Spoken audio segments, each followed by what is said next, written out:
On today's show, we're going to be taking a trip around minor league baseball as James Wood has been killing the baseball down at AAA Rochester. When is he going to get called up? I think it's going to be a lot sooner than you may expect. You are Locked On Nationals, your daily Washington Nationals podcast, part of the Locked On Podcast Network, your team every day.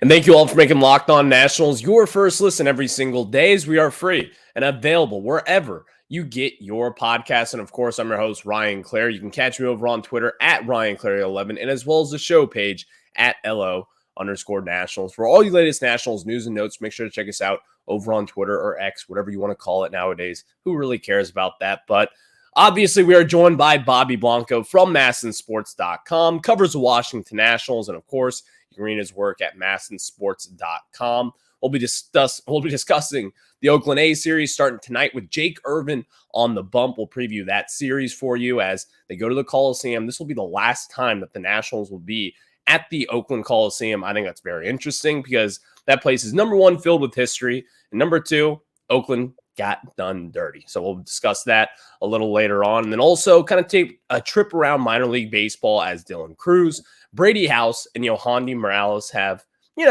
been doing their thing down in the minors. And Yohandy Morales just entered MLB Pipeline's top 100 prospects. So we'll have that covered for you as well. But we got to start off with talking about James Wood and what this kid has done down in the minor leagues. But before that, today's episode is brought to you by FanDuel. Make every moment more. Right now, new customers get $150 in bonus bets guaranteed. That's $150. Win or lose, visit FanDuel.com/lockedon to get started. So, Bobby, first off, thank you for joining me, man. How are you? I'm great. Thanks for having me, Ryan. It's been a while. We were like 2 weeks into the season, and I feel like this is only like our second time chatting. So glad to be back. I know. And you know what? It's a good time to be talking because you've spent a lot of time writing about these prospects, and you've obviously have known James Wood. This cat's a little bit different. Going into it, James Wood kind of this year, I wasn't really expecting James Wood to not only just kill the ball down in spring training, but then go to AAA and then kind of just tear the cover off the baseball the way that he's been doing through the first week and a half of the season. So now we're here. James Wood in yesterday's contest on Thursday had 4 balls over 106.8 miles per hour or more off the bat. That's absurd. People just don't understand how crazy that is. So kind of what has been going on with James Wood? Is this starting to feel as if he could be making his major league debut any given week? Because, Bobby, I think that's going to be the case. Yeah, I mean, I know fans want to see him. It's really hard to see the numbers right now and not like kind of salivate and want to see him playing at Nats Park or, wearing the curly W in the major leagues. It's only 9 games, but he's hitting 441 and ops over 1,300, almost slugging 800, on base percentages over 550. Ridiculous. You mentioned the 2 homers. He's doing that, by the way, by only hitting his first 2 homers yesterday on Thursday. So like he's just been crushing the ball, 6 doubles. Again, only 9 games, and this is his first stay at AAA. You talked about how well he hit it at spring training and Major League spring training. And, I think there was an argument to be made for him to make the team out of camp, but the logistics of it all, the kind of like the rules, the process of it was a little more difficult for the Nationals to negotiate. I'm not saying they're trying to do like that service time. It's more like you have to add him to the 40-man. Who do you drop from the 40-man? It's just like a lot of different configurations right now for them to figure out. And again, like I said, it's only 9 games at AAA. Like, let's give him a couple more weeks. Let's see. And same thing goes for the guys who are struggling on the major league roster. Joey Gallo hitting under 200, even though he's got 3 homers. Eddie Rosario has an OPS under 500, I believe. Jesse Winker is actually hitting the ball pretty well, but he's a streaky hitter at best.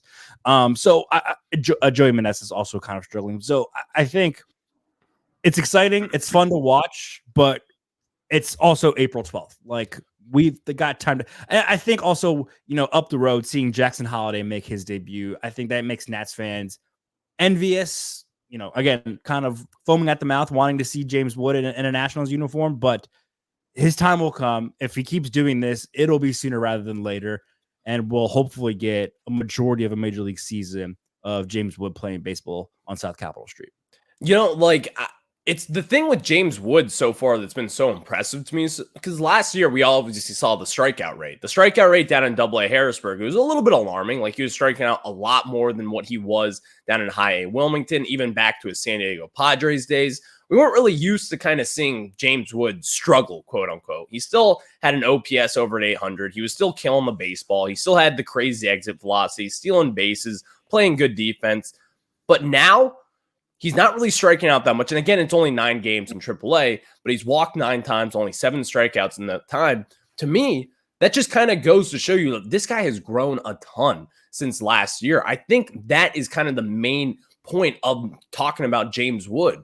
I was not really expecting him to just come on and just kill the baseball the way that he has been, especially down in spring training. And also in AAA, I was like, maybe he'll kind of come back, land down on earth. That isn't really the case so far, and really seeing those improvements. And again, it's only just 9 games. Yeah, like, we can all look at that and say, well, let's see a bigger sample size. Beyond that, though, James Wood is starting to establish himself as kind of like that Elly De La Cruz type of prospect from last offseason. If you remember Elly De La Cruz going into 2023, a lot of people were expecting him to make his debut, make an impact for the Cincinnati Reds. Once he got called up, all of a sudden the Reds got red hot. And of course, they started to make a little bit of a playoff push. I'm not saying that the Nationals are going to do that. The Reds are in a much better situation, a much weaker division than the NL East currently right now. But looking at this, though, it's kind of hard not to dream about what James Wood could be. I mean, just considering all the things that he has done, considering what he did in spring training, considering the steps that he has taken, and kind of the way that you perceive it, I think this is going to be something to which you see James Wood up in the majors within maybe by mid-May at the latest at this point. Now, if he hits this, kind of this curve where he's not really doing so hot, he's going to strike out a little bit more than what he has been doing so far through the first 9 games. But it's hard to not imagine, Bobby. I don't know what to say. I just don't know. To Elly De La Cruz is interesting. Yeah, he set the roll on fire when he came up, but he also kind of flamed out near the end of the season. Like, he wasn't playing very well. And like, that's going to happen with any young player, any prospect. Like Jackson Holiday right now is struggling out of the gate. It's only 2 games, but he's yet to record a hit.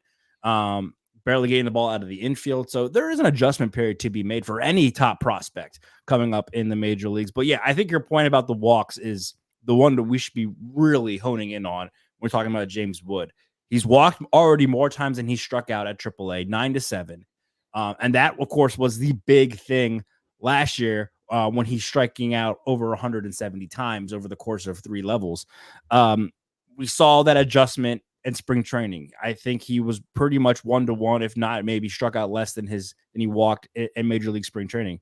Actually, I have it right here. Struck out 2 more times than he walked in spring training. And his first strikeout didn't come in for like a week into camp. So like, that was the one thing the Nats really tasked him with this offseason is know your strike zone, know the balls in the strike zone, and attack those. You cannot be offering at, because guys in the majors don't miss. Guys at AAA who are borderline major leaguers also rarely miss. But in the major leagues, you're not going to get away with swinging at a ball that is 2 feet off the plate. Like, it's just not going to work out well for you. So that, I think, is going to be the thing that if that translates from right now to the majors, whenever he comes up, that's the thing that's going to, I think, that the Nats will look at and see, okay, he can, even if he's struggling to hit, like if he's not hitting for average, as long as he's not striking out and looking, kind of lost at the plate, I think that's going to be the argument that he can stay up here because he has a command of the strike zone. And they've always thought that he could have that. It's not Juan Soto level, but it's pretty darn close, that he has that ability to kind of command the strike zone like an elite prospect. So if he does that, whenever he gets up here, continues that path, I think that's going to be the sticking point, even if he's not hitting home runs, hitting for average. If he's drawing his walks and not striking out, that is going to be a really good sign that he can stay up here.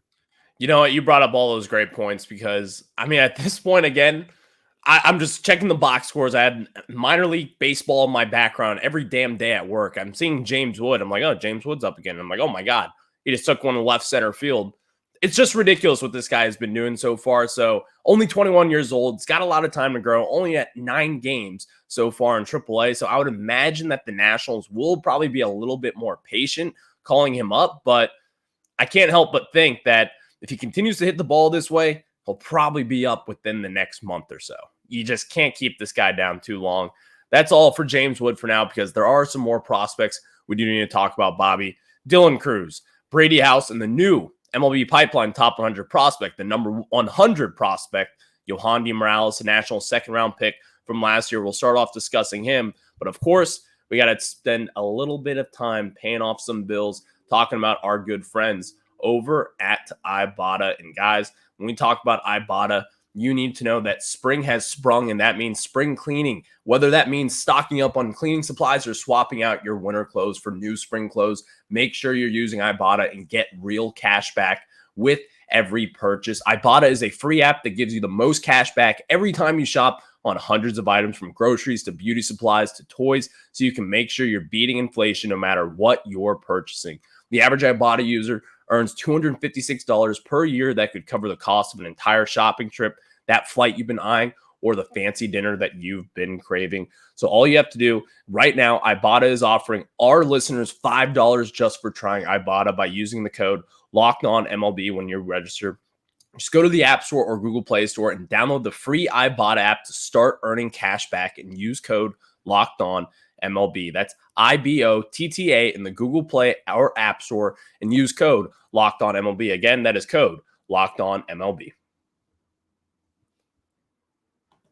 Now we get back into it with Bobby Blanco from MASNsports.com. Bobby, we now got to take a look at some of the other prospects, because the Nationals right now, if you look around, it's looking pretty good. And when you have that kind of extra top 100 prospect, it adds a little bit more juice. And of course, as Jackson Holiday graduates, as Jackson Chourio graduates, there will be more spots for potential Nationals prospects. Maybe Cade Cavalli enters the pictures again, but still, we all know Cade Cavalli will have some time coming off Tommy John surgery. But let's start with Yohandy Morales, because so far, the National second-round pick from last year, again, was supposed to be a first-round pick.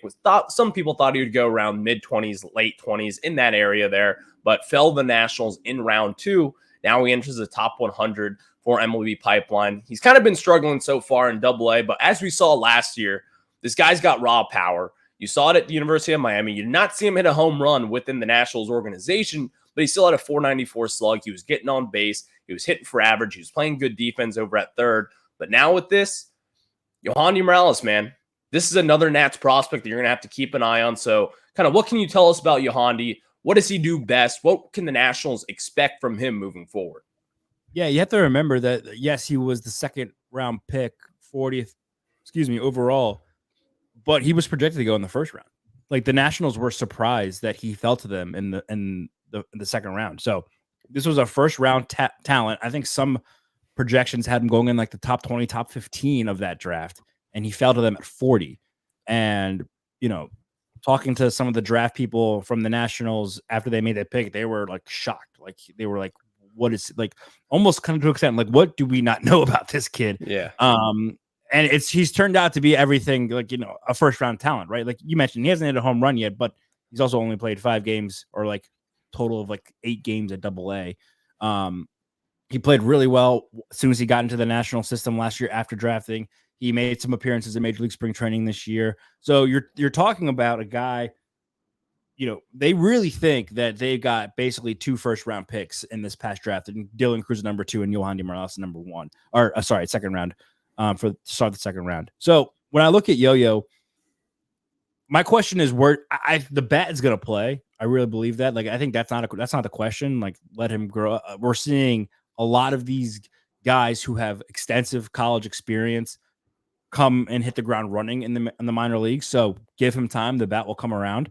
I'm just curious where they're going to put him in the field. He's playing a lot of first base right now because obviously Brady House at Harrisburg is playing, third base. He's going to be their third baseman of the future. Does Yo-Yo try to stick at third? Does he move over to first? Does he eventually become more of a DH kind of role?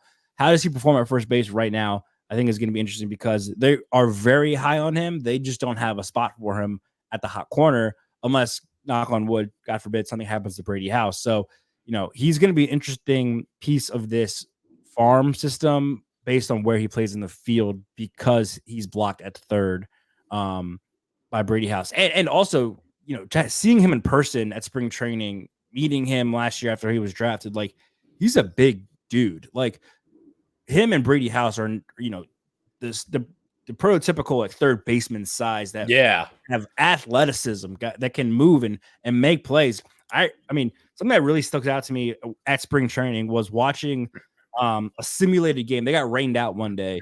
So the next day they had to do like a sim game on one of the backfields for their major leaguers. They had the minor leaguers playing defense. And Yo-Yo was playing third, and he made some ridiculously impressive plays with his glove based on the speed. Like, it's freakish how quick these big guys can move over there. So he has the athleticism to play third. He just is blocked by someone else who's going to play third right now. So where Yo-Yo plays in the field is going to be really interesting for me moving forward. And I'm not concerned about his bat. I think that'll come at some point. Same. And that was kind of one of my takeaways as well. I was down at West Palm Beach as well. And one thing that I saw was that I was like, is that Yohandy Morales out there? And this guy was just in a sim game, just snagging every damn ball out there. I was like, oh my God. Like, it's going to be kind of tough for the Nationals to be like, oh yeah, this guy's going to have to move over to first or wherever he could be, because I don't really see that body type and be like, oh yeah, it's a second baseman. Like, no, he's going to play one of the corners. Yeah. Maybe you move him to the outfield eventually. Who really knows? But number one, you nailed it. I mean, this guy's a big guy, man. Like, the power is going to come no matter what. He's going to have to find his swing because so far, he struck out so far in 5 games. He has 10 strikeouts. That's not great. He's got a handful of walks as well. No home runs, no RBIs, but still, it's just 5 games. You can't overreact to that. Yohandy Morales is going to hit. The better question is where he will play. But of course, we already know where Dylan Cruz is going to play. He's going to be your center fielder of the future, your top 10 prospect, no matter what site that you check. He kind of started off slow. His first game was tough. I remember all my buddies who are like Yankees fans and everything were being like, you really sure about Dylan Cruz over Wyatt Langford? Wyatt Langford's in the bigs, batting third at this point. And I'm like, relax. It's a different timeline at this point. But Dylan Cruz, I don't really think people should be overreacting either way. This is the safest prospect, in my opinion, in the entire minor league system within the Nationals. And even there's a conversation about the safest prospect in minor league baseball as a whole at this point. I just believe in Dylan Cruz. This is going to be someone who, once he comes up, he'll figure it out no matter what. He'll play a good center field. And the Nationals, this will be one of the faces of the organization for quite some time. So kind of what do you make of Dylan Cruz so far in his early struggles? But even then, don't worry about it too much. Yeah, I'm not too worried about it. Again, like, it's the same thing with Yohandy, even to a lesser extent, because they threw up Dylan to Double-A to end the season last year, and he struggled. And it's like, he's played 5 games this year. Let's relax. Like, I really don't like the comparison to Wyatt Langford, and I hate it. I hate it. I really get annoyed when people are like, oh, they picked the wrong guy. It's like, how? We're not even a full calendar year into them being in the respective systems. First of all, the Rangers and the Nationals are in 2 very different places right now. Like, the Rangers are coming off a World Series championship, trying to repeat and have a top prospect and a need in the outfield. So they have really nothing to lose bringing him up, because if he goes off and wins Rookie of the Year, helps them win another World Series, that's great for them. The Nationals are projected to finish last again this year. And, I have no real need to bring up Dylan Cruz, James Wood, Robert Hassel, Brady. Like, there's just no need to do that right now. Like, that's not what this team is trying to do. They're trying to develop these guys. So when they do decide to bring them up, they're ready to go. I still think that's going to be the end of this season for Dylan Cruz. We saw earlier this week, he went like 4 for 5, hit his home run. Like, he just went off. That is the kind of output that Dylan Cruz is going to bring to this team at some point. Like, I'm not saying he's going to hit 400 over the course of the season, but he is going to put the ball in play. He's going to get on base. He's going to steal. And, he has all 5 tools. He could hit for some power. They're not going to need him to do that, but he could still do that. So you're talking about like a 5-tool guy at the top of your lineup who plays an elite center field at some point. Yeah, it's just way too early, and the comparisons to Langford are just not fair. And I think that's just fans wanting to complain and be annoyed. Like, no one was upset. Everyone knew Dylan Cruz was the clear-cut number 2 overall pick, but people had him going number 1. People think that the Pirates messed up and took Skeens over Cruz instead. Like, no one was upset when the Nationals took Cruz number 2 overall. You can't Monday morning quarterback in and be like, oh, well, now look at it. It's like, no. You were happy when they made the draft pick. You have to wait it out.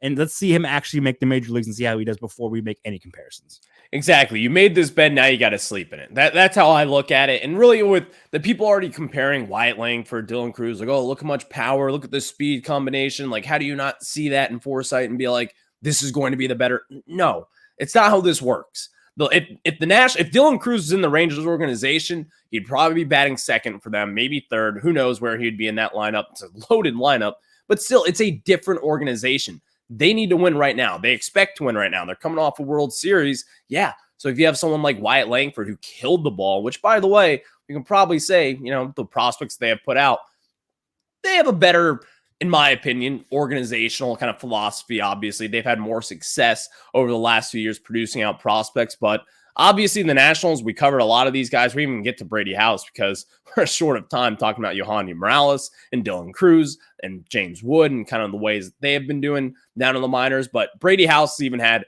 a pretty good start as well. Can't touch on them at this moment because we do have to preview this Oakland A's series. And before we do that, let me tell you guys about our good friends over at FanDuel. And guys, when we talk about FanDuel, you need to know that it's playoff time in the NBA and NHL. Baseball's in full swing, and FanDuel is your place to bet on every game. Right now, new customers get $150 in bonus bets guaranteed. That's $150 win or lose. Bet on everything from slap shots to home runs to slam dunks on an app that is safe, secure, and easy to use. What are you waiting for? Just visit FanDuel.com/locked-on and make your first bet an automatic win. That is FanDuel, America's #1 sportsbook. And again, visit FanDuel.com/locked-on and make your first bet an automatic win.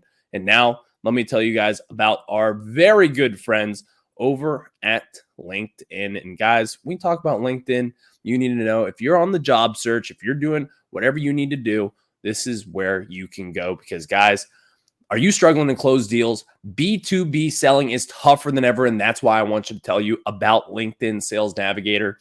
LinkedIn Sales Navigator is a sales intelligence platform that helps professionals effectively prospect and engage high-value customers, drive higher revenue, and increase sales performance. Sales Navigator helps you target the right buyers, surface key signals such as job changes or which accounts you should prioritize, and shows you hidden allies so you can find those buyers that are most likely to convert. Fueled by LinkedIn's 1 billion member platform, Sales Navigator gives you the most up-to-date first-party data, enabling you to unlock conversations with the people that matter. Right now, you can try LinkedIn Sales Navigator and get a 60-day free trial at linkedin.com/lockedon. That is linkedin.com/lockedon for a 60-day free trial. Let LinkedIn Sales Navigator help you sell like a superstar today. Just go to linkedin.com/lockedon and get started. Now we get back into it with Bobby Blanco from MASNsports.com. You can catch Bobby over on Twitter at Bobby_Blanco. So, of course, tonight you have Jake Irvin going up against the Oakland A's and Paul Blackburn. Someone that, I do want to kind of open up talking about how the Nationals, this is going to be their last game or last series at the Coliseum. Bobby, kind of how do you feel about Oakland leaving? How do you feel about the whole situation? Because, as you know, you're a Washington Commanders fan. You know bad ownership. You know it very well, Dan Snyder. Yep, exactly. It's right there on the YouTube screen. There is Washington Redskins Cup. Listen, it sucks, man. Like, they have a terrible owner. They're going to be leaving Oakland. They've been there forever. It's a lot of history in that ballpark.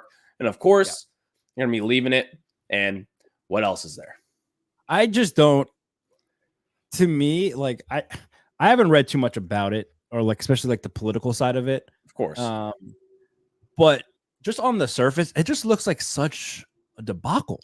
Like, how it's such a show. How does MLB allow this to happen to historically a good franchise? Like, the A's have a handful of World Series. Like, they're typically very good, and they do it in a way that I think MLB would like to promote, like in the sense like of developing and drafting and acquiring young I know they wouldn't say cheap, but like cheap talent and building rosters that way and competing. Like they are the original blueprint of the Rays, the Orioles now. Like that's the OG blueprint right there. And they made a movie off them. Moneyball and made a movie off of it. Yeah. So I just can't believe that one, they just like assumed that this move to Vegas was going to be a walk in the park. And of course it's not. Like they were supposed to be there in like 2 years. Now it's not going to be for another like 5 or 6. They're not going to be able to play at the Coliseum, which is by far the worst major. I've never been there, but I've seen the reports. I've talked to people who have been there. It's by far the worst major league facility in the league. And now they're going to go play 2, maybe 3 years at a AAA stadium that's not even their own affiliate. Like the Sacramento AAA team is the Giants affiliate. Like, how does that work? Like, how? Yeah, I know. I'm the Giants. I'm like, wait, why am I getting screwed over for this? Like, I just don't get how they let it get to this point. I don't get how the ownership group is obviously terrible. The league should have stepped in and done something else to figure it out, because like, what is this team going to do for the next 3 or 4 or 5 years? No one's going to want to go sign with the A's. Like, no one's going to want to be drafted. Like, the only way they're going to acquire talent is by guys who are already under contract or like who have to play for them because they drafted them. Like, if you're a free agent, that's one of the last places you're going to go play, because your home ballpark is a AAA stadium that at max holds 1,400 people. And then you're going to be maybe in Vegas in 5 years. Like, it's just a show. It's a show. It's a disaster. And you know what? Like, one of my favorite scenes from Moneyball was when the actor who was playing David Justice, I believe at that point, had to pay to get a soda out of a vending machine. Like, I want to know, like, I just want to ask one of those guys, like, is that true? Like, do you guys still have to pay to like get a Gatorade or something? Like, obviously I would think in today's game. It's just a cheap organization. Like, you know, it's not fun to play for them. It's terrible facilities. It's terrible everything. And of course, it's just kind of been a little bit of a crappy situation for all those guys there. So it sucks, but this will be the last time you'll see the Nationals play at the Coliseum, at least we think for now. Who knows? But maybe there's another team that comes someday. Maybe they're in the Coliseum for a few years before they build a new stadium. Who knows at that point? That is way down the line. But Jake Irvin does get the start tonight, Bobby. I think this is a series the Nationals could easily win here. It's against the Oakland A's, man. Like, there's not going to be a home crowd there for them. It'll just be playing at, like, it's COVID times, man. Like, it's the pandemic with nobody in the stands. So what is there to lose for this Nationals team? You got Jake Irvin, got to win the game. Now, just because the facilities are terrible doesn't mean the team is they're bad, but they also just won 2 of 3 against the Rangers in Texas. Yep. So we can't just treat them that they're a AAA team. Like, they're still a major league team. They still have pride. Like, those guys still want to play. So it's not going to be, you know, you're going to walk in and win 3 in a row. I think they can win 3 in a row because this team on paper isn't particularly good, but like I said, they still, you know, have pride to play for. They're still major leaguers. Jake Irvin, I think he's looking for a get right start. I know he was a little under the weather his last start, which has kind of led to some rough numbers for him. I think the good thing for him, though, is that he's got a really good strikeout to walk ratio to begin. I think it's 3-1 right now. So that's a good sign for him. Like I said, maybe just a get right game. Hopefully facing a kind of a weaker lineup will help him, you know, stay in the zone. Hopefully he's feeling better from whatever bug was going through the Nets clubhouse for the past week or so. I think it's a good matchup for him. And then you got Mackenzie Gore on Saturday and Trevor Williams finishing out. So, you know, anytime you have Irvin Gore going against, like I said, on paper, a worse team than you, like, I think that gives you a good chance to win the series. And honestly, Trevor Williams statistically has been the Nats' best starter to start the season, which is bizarre. Like, he's been the ace of 2024 so far. I mean, his first 2 starts, he's been killing it. And so, like, you can't count him out too. Like, you know, it's not like at the end of last season where it's like, oh, Trevor was going out, so that's going to be what, 4 1/3 innings and you know, 5 runs. Nope, he's been solid to start. So if he keeps it up, you know, this is a good series for the Nats to win, maybe sweep before moving on to LA. I know, Bobby. Always love it, man. Always appreciate the time for you. Catch Bobby Blanco at Bobby_Blanco, and of course, thanks for joining the show, Bobby. Yeah, thanks for having me, Ryan. Appreciate it. I'll be back on soon. Yes, definitely will soon. And of course, enjoy the weekend. Enjoy some Nats baseball. We will catch you guys on the flip side. You have a good one.